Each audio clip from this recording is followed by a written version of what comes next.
Hello friends, welcome to my channel. இன்றைக்கி நம்மளோட topic என்னென்னா ஏலியன்கள். ஏலியன்னா என்ன? நாம் இருக்கிற இந்த உலகத்தில் ஏலியன் இருக்கா இல்லையா, அதை பற்றி தான் பார்க்க போகிறோம். இந்த ஏலியன்ற வார்த்தை எல்லாருமே கேள்விப்பட்டிருப்பீங்க. அது எங்கே இருக்கும், எப்படி இருக்கும், யாருக்குமே தெரியாது. இந்த டைமில் நிறைய பேர் கேட்ட விஷயம் ஏலியன். இந்த அயலான் படம் வந்ததுலேருந்து நிறைய பேர் கேட்குற விஷயம் ஏலியன். அது இல்லாமல் ஏலியனை பற்றி நிறைய பேர் ஆராய்ச்சி பண்ணிட்டு தான் இருக்காங்க. ஏலியன்னா ஃபஸ்ட்டு என்னென்னா வேற்று கிரகவாசி. அதாவது வேற்று கிரகத்தில் வாழ்ந்தால் அது ஒரு சின்ன உயிரினமாக இருந்தாலும் அது வேற்று கிரகவாசின்னு சொல்லுவாங்க. அதாவது நம்ம பூமியை தவிர வேறு கிரகத்தில் வாழ்ந்தால் ஒரு சிறிய பூச்சியாக இருந்தாலும், ஒரு தாவரமாக இருந்தாலும், ஒரு செல் உயிரியாக இருந்தாலும் அது வேற்று கிரகவாசி அப்படின்னு சொல்கிறாங்க. ஏலியன்கள் எப்படி இருக்கும்? ஏலியன்கள் பார்க்க நம்மளை மாதிரி இருக்கும்னு அவசியம் இல்லை. அவைகள் மனிதனை விட அழகாகவும் இருக்கலாம். அப்படி இல்லைன்னா இந்த படத்தில் பார்க்குற போல பெரிய கண்ணோட ஒல்லியாக இருக்கும்னு நினைக்கிறது தப்பு. நம்ம அப்படி தான் இருக்கும், படத்தில் பார்த்த மாதிரி தான் இருக்கும்னு நினைக்கிறது தப்பாக கூட இருக்கலாம். அதுக்கு மாறாக கூட இருக்கலாம். எப்படி வேணால் இருக்கலாம். மனிதர்களை விட புத்திசாலியாகவும் இருக்கலாம். அதாவது படத்தில் பார்க்குற போல் ஏலியனாக இருக்கலாம்னு நினைக்கிறது தப்பு. உதாரணத்துக்கு அயலான் படத்தில் பார்க்குற ஏலியன், இண்டிபெண்டன்ஸ் டே படத்தில் பார்க்குற ஏலியன்ஸ், அப்புறம் ஏலியன் மூவியில் பார்க்குறது, அப்புறம் பென்டென் கார்ட்டூன், இதில் பார்க்குற எல்லா ஏலியனுமே நம்மளோட கற்பனையால் உருவாக்கப்பட்டது தான். உண்மையாக ஏலியன் இப்படி தான் இருக்குன்னு யாரும் சொல்லலை. ரோஸ்வெல் சம்பவம் 1947 அமெரிக்காவோட ரோஸ்வெல் நகரத்தில் ஃபஸ்ட் டைம் மக்கள் ஒரு அன்ஐடென்டிஃபை ஃப்ளையிங் ஆப்ஜெக்ட், அதாவது இது வரைக்கும் பார்க்காத ஒரு விமானம் கிராஷ் ஆனதாக அங்கே இருக்கிற லோக்கல் காப்ஸ் கிட்ட சொல்லியிருக்காங்க. காப்ஸ் பார்த்துட்டு அது இது இராணுவ சம்பந்தமான ஒரு விஷயம்ன்ட்டு இராணுவத்தை கூப்பிட்றாங்க. இராணுவம் அந்த இடத்த ஃபுல்லாக ஹைஜாக் பண்ணி மக்கள் உள்ளே விடாத அளவுக்கு, அங்கே ஆக்சிடெண்ட் ஆனாத மாதிரி இருக்க ஒரு பொருளை கூட விடாமல், ஆக்சிடெண்ட்டே ஆகாத மாதிரி அங்கேருந்து ஒரு பொருளை கூட விடாமல் எடுத்துன்னு போயிட்டாங்க. அதுக்கப்புறம் யூஎஸ் ஆர்மி ஒரு ரிப்போர்ட் கொடுக்குறாங்க. கீழே கிராஷ் ஆனது ஒன்றும் இல்லை, அது எங்கள் வெதர் பலூன் தான், நாங்கள் வெதர் செக் பண்ணுறதுக்கோசரம் விட்ட பலூன் கிராஷ் ஆகிடுச்சின்ட்டு ஒரு ரிப்போர்ட் ஒன்று கொடுக்குறாங்க. அதுக்கப்புறம் அந்த ரோஸ்வெல் நகரத்தில் அடிக்கடி யூஎஃப்ஓ அடிக்கடி பறக்கும் தட்டை பார்த்தா அந்த ஊர் மக்கள் சொல்கிறாங்க. ஃபஸ்ட் டைம் அவங்க அந்த பறக்கும் தட்டை பார்க்குறாங்க. அதாவது யூஎஃப்ஓன்னா அன்ஐடென்டிஃபை ஃப்ளையிங் ஆப்ஜெக்ட்னு சொல்லுவாங்க. நம்ம ஊரில் விமானம் 2 ரெக்கையோடு இருக்கும். ஆனால் அவங்க யூஸ் பண்ணுறது தட்டு வடிவில் இருக்கும். அதாவது சிடி ஷேப்பில் டிஸ்க் போல் இருக்கும். இந்த மாதிரி தட்டை அந்த ஆக்சிடெண்ட்டுக்கு அப்புறம் அவங்க அடிக்கடி பார்த்ததா சொல்கிறாங்க அந்த ஊர் மக்கள். அதுக்கப்புறம் தான் அவங்க ஏலியன் ஒரு வேளை இருக்குமோன்ற முடிவுக்கு வராங்க. அதே மாதிரி அந்த டைமில் டிஸ்க்கு போல் ஒரு விமானம் செய்கிற டெக்னாலஜி எந்த நாட்டுக்கிட்டையுமே இல்லை. அப்படி இருக்கும்போது டிஸ்க்கு ஷேப்பில் ஒரு விமானம் வருதுன்னா அது கண்டிப்பாக நம்மளோட பூமி சார்ந்ததாக இருக்காதுன்னு ஒரு முடிவுக்கு வராங்க. அது மட்டும் இல்லாமல் சயின்டிஸ்ட் அந்த பறக்கும் தட்டை பார்த்துட்டு ஏலியன் இருப்பதுக்கான வாய்ப்பு அதிகமாக இருக்குதுன்னு சொல்கிறாங்க. அதுக்கு அந்த ரோஸ்வெல் சம்பவத்துக்கு அப்புறம் தான் அதிகமாக ஏலியன் சம்மந்தமான விஷயம் அடிக்கடி பரவ ஆரம்பிச்சிது. எங்கே ஒரு விமானத்தை பார்த்தாலும், அதாவது இது வரைக்கும் பார்க்காத ஒரு விமானத்தை பார்த்தா கண்டிப்பாக இது யூஎஃப்ஓவாக இருக்கும், ஏலியனாக இருக்கும்னு மக்கள் நம்ப ஆரம்பிச்சிட்டாங்க. மக்கள் மட்டும் இல்லை, விஞ்ஞானிகளும் ஒரு விதத்தில் ஆராய்ச்சி பண்ணிட்டு தான் இருக்காங்க. யூஎஃப்ஓ சம்மந்தமான ஆராய்ச்சி இன்னும் தொடர்ந்து தான் இருக்குது.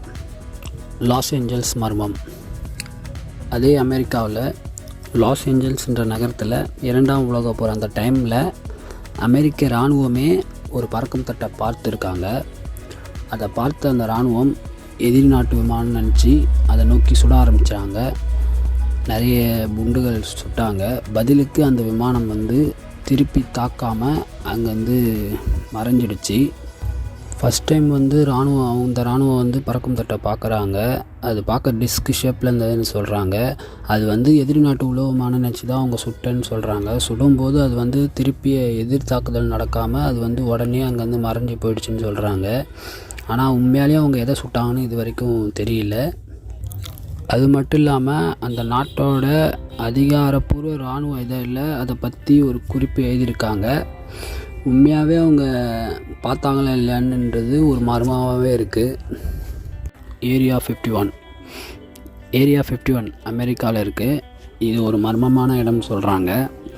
இது வந்து அமெரிக்காவோட விமானப்படை இடமாக இருக்குது. இப்போ இந்த இடத்துல பூமிக்கு அடியில், அதாவது அண்டர் கிரவுண்டில் ஒரு குடோன் அமைச்சு அங்கே வந்து ஏலியனை வச்சு ஆராய்ச்சி பண்ணுறாங்கன்னு எல்லா ஊருக்காரங்களும், அதாவது அங்கே லோக்கல் பீப்புளாக இருக்கட்டும், மற்ற நாட்டுக்காரங்களாக இருக்கட்டும், ஏலியனை வச்சு ஆராய்ச்சி பண்ணுறான்னு சொல்கிறாங்க.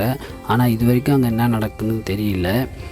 அதேமாதிரி எந்த நாட்டு மக்களுக்கும் ப்ளஸ் லோக்கல் மக்களுக்குமே இதுக்குள்ளே போக அமெரிக்க கவர்மெண்ட் வந்து தடை போட்டிருக்காங்க.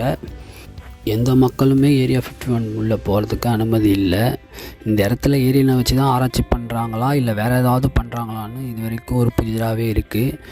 இந்த இடத்த சேட்டலைட்டால் கூட பார்க்க முடியாது, அந்த மாதிரி தடை போட்டு வச்சுருக்காங்க.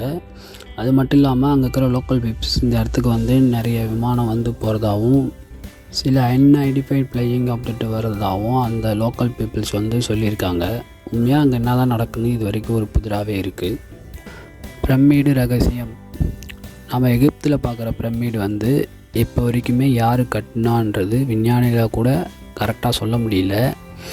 ஏன்னா பிரமிடோட அந்த கட்டமைப்புன்னு ஒன்று சொல்லுவாங்கள்ல, அது வந்து துல்லியமாக இருக்குது. அதனால் இது வந்து மனுஷனால் கட்டலை, ஏலியன் தான் கட்டியிருக்குன்னு விஞ்ஞானிகள் சொல்கிறாங்க. இதை கட்டினது ஏலியன்றதால் தான் இப்போ வரைக்குமே மனுஷனால் ஒரு பிரமிடை கட்டவே முடியல. அதனால்தான் பிரமிடு வந்து ஒரு விளக்க முடியாத ஒரு புதிராகவே இருக்குது. உண்மையாலுமே பிரமிடு வந்து மனுஷன் கட்டாமல் ஏலியன் தான் கட்டிச்சான்றது இப்போ வரைக்குமே ஆராய்ச்சி போயின்னு தான் இருக்குது. அதாவது ஏலியன் நம்ம பார்க்க முடியலனாலும் ஏதோ ஒரு இடத்துல அவங்க வாழ்ந்துன்னு தான் இருக்காங்க, இன்னும் தெளிவாக தெரியுது. இவ்வளோ பெரிய அண்டத்தில் நம்மளால் எண்ண முடியாத அளவுக்கு எண்ணற்ற கிரகம், அதாவது பிளானட்ஸ் இருக்குது. அதில் ஒரு கிரகத்தில் கூடமா ஏலியன் இருக்குது, ஏலியன் வாழ மாட்டாங்க. அதே மாதிரி இவ்வளோ பெரிய அண்டத்தில் நாம் மட்டும் தனியாக இல்லை. இவ்வளோ பெரிய அண்டத்தில் மனுஷன்றது ஒரு சின்ன அணு தான். இப்போ வரைக்கும் உலகத்தில் இருக்கிற நிறைய இடத்துல ஏலியன் சம்மந்தமான ஆராய்ச்சி போயின்னு தான் இருக்குது. பிரமிடு இது வரைக்குமே ஏலியனால் கட்டமைக்கப்பட்ட ஒரு கட்டமைப்பு தான்ன்றது துல்லியமாக தெரியுது. ஏலியன்கள் இருக்கா இல்லையா? பிரபல சயின்டிஸ்டான ஸ்டீஃபன் ஹாக்கிங்ஸ் அவரோட கூற்றுப்படி ஏலியன்கள் இருந்தாலும் அவை மனிதனை ஒரு எடுத்து கொள்ளாமல் வாழ்ந்து வருகின்றன்னு அவர் சொல்கிறாரு. ஏன்னா ஏலியன்கள் மனிதனை ஒரு பூச்சியாக நினைக்கின்றன. அதாவது ஏலியன்கள் மனிதனை மண்புழுக்களைப் போல எண்ணுகின்றன அப்படின்னு அவர் சொல்கிறாரு. அதே போல் அவைகள் டெக்னாலஜியில் அதிக அளவு வளர்ச்சி அடைந்து இருப்பதால் ஏலியன்களுக்கு மனிதனை பற்றிய தகவல் தேவையில்லை என்று ஸ்டீஃபன் ஹாக்கிங்ஸ் அவர் கூறியிருக்காரு. அவர் அது மட்டும் சொல்லலை, நம்ம ஏலியன் ஆராய்ச்சி பண்ணுறதுக்கோசரம், அதாவது ஏலியனை காண்டாக்ட் பண்ணுறதுக்கோசரம் வயேஜர் 1 வயேஜர் 2ன்ற 2 ஸ்பேஸ் கிராஃப்டை ஸ்பேஸை நோக்கி அனுப்பியிருக்கோம். அதுவுமே நம்மளை ஒரு டேஞ்சர் தான் சொல்கிறாரு. ஏன்னா ஏலியன்கள் வந்து நம்ம கூட நட்பாக பழகணும் நீங்கள் நினைக்கிறீங்க, ஆனால் உண்மையாக அதுங்க நம்ம கூட நட்பாக பழகணுன்றது நம்மளோட மூட நம்பிக்கைன்றன்னு அவர் சொல்கிறாரு. ஏன்னா மனுஷங்களே கெட்டவங்க நல்லவங்கன்னு 2 பேர் இருக்கும், அப்போ ஏலியன்களையும் அந்த மாதிரி இருக்கலாம்ல அப்படின்னு அவர் சொல்கிறாரு. அது மட்டும் இல்லாமல் அந்த வயேஜர் 1ல் வந்து நம்ம பூமி சம்மந்தமான எல்லா டீட்டெயில்ஸும், அதாவது எல்லாமே அனுப்பி அந்த ஒரு டிஸ்க் மாதிரி வச்சு அனுப்பியிருக்காங்க. ஒருவேளை அது ஏலியன் கையில் கிடச்சிதுன்னா ஒன்று பூமியை அடையணும்னு நினைக்கும், இல்லைன்னா அழிக்கணும்னு தான் நினைக்கும். ஆல்ரெடி வயேஜர் 1 வயேஜர் 2 ரெண்டுமே சோலார் சிஸ்டத்தை தாண்டி இன்னும் பயணம் பண்ணின்னு தான் இருக்குது.